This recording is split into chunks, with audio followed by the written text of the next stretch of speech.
Welcome back to Go With Us. And yes, guys, you know what time it is. One more event for February 2024. Of course, we've just kicked off with Chansey Calm Day right on Sunday. It was a really good day. Looking forward to that. But of course, we've got this brand new event for February. And I must say, February is kicking off with a really good one. So without any further ado, let's get straight into the dates.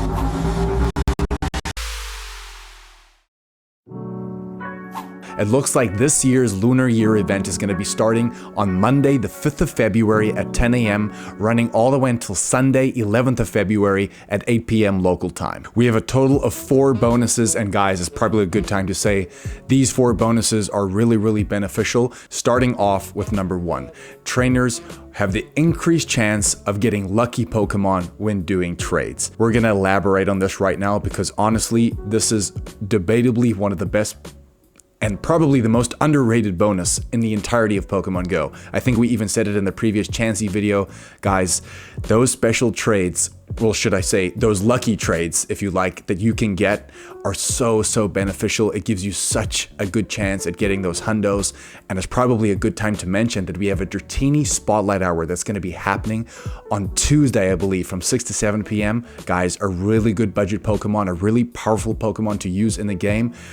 Catch as many Dratini as you possibly can and trade them with a friend if you don't have that hundo. I'm definitely looking for that hundo. I've been searching for years and years, and I'm finally going to get it. I have a good feeling about it.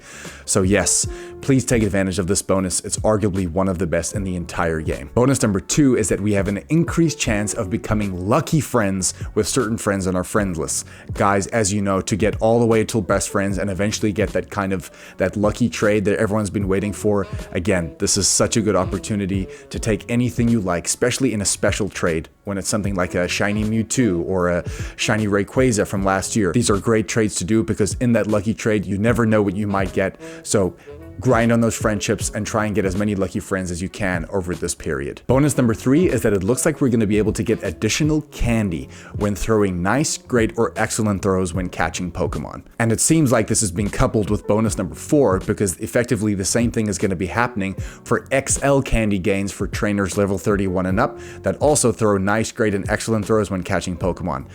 A great time to mention this because there's some great spawns in here which we're going to touch on in a little bit. Guys, use the Mega Pokemon, use everything you can to try and extract as much XL candy for some of these Pokemon that you really need, whether that be in the Master League or as a raid attacker, because it can be really beneficial. So yeah, guys, a great 4 bonuses. Let's talk about the spawns. I think that's going to be really great in this event is that right in the beginning, it's going to be a really small spawn pool because there's a global challenge that we're going to touch on kind of at the end, which kind of opens up the spawn pool as the event progresses, which is pretty interesting.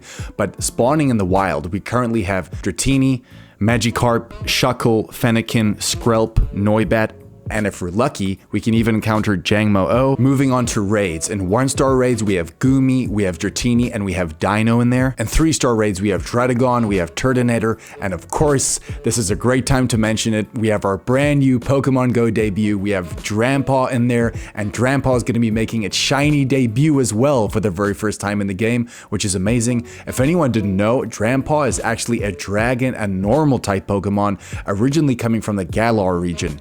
I think that typing might be the first time we've seen that typing in Pokemon Go.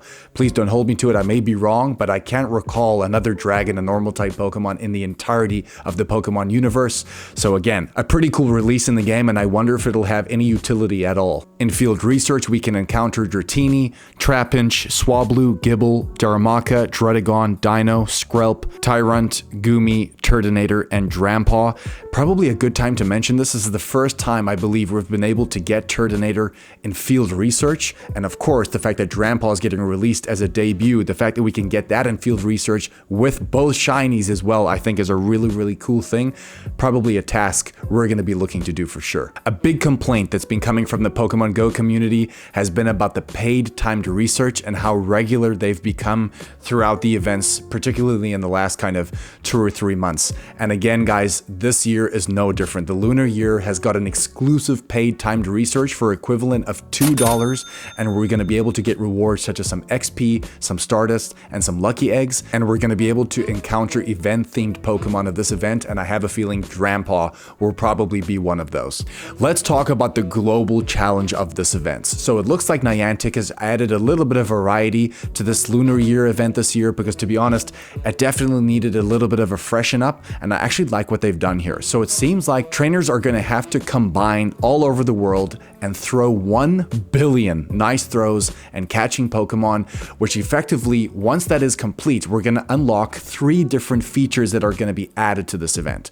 I think we mentioned in the wild spawns earlier that there's going to be new spawns thrown into the spawn pool. I believe that there's going to be a total of 7 Pokemon, of which right now they're all unknown. We have no idea what they're going to be, but they're going to be added to that spawn pool at that time. The next feature that's going to be unlocked looks like it's going to be 5 special moves of different types that are going to be released and probably be able to learned by certain Pokemon for the duration of this event. There's going to be 2 ground type moves, 1 dragon type move, 1 fairy type move, and 1 normal type move. And the third feature that's going to be unlocked actually has to do with raids. So it looks like there's going to be 2 Pokemon that's going to enter the raid pool. In the 1-star raid pool, there's going to be 1 unknown Pokemon that's going to be entering there. And in the 3-star raid pool, it looks like there's going to be another Pokemon entering that pool as well, which makes it rather interesting because as of right now, we have no idea what those Pokemon might be. But I have a feeling it's going to kind of surround fairy types and dragon types, and who knows, there may be a surprise in there. Let's kind of hope for the best. Next weekend, we have the Hisuian Decidueye Raid Day, which of course, we're definitely going to do a bit of a deep dive on that and see if it's actually worth your time. And I know we've got Valentine's Day coming up and some really cool other events that are going to be taking place throughout February. So remember, guys, really hone in on this Lunar Year event. You could get some really great results. Find those Pokemon, whether it be a Dratini or a Magikarp you really want to go after. Those are 2 that I both actually need hundos for, so I'm going to go after those 2. But yeah, guys, you know what it is. Go with us. We're back. This is February, and we'll be sure to see you on the next one, baby.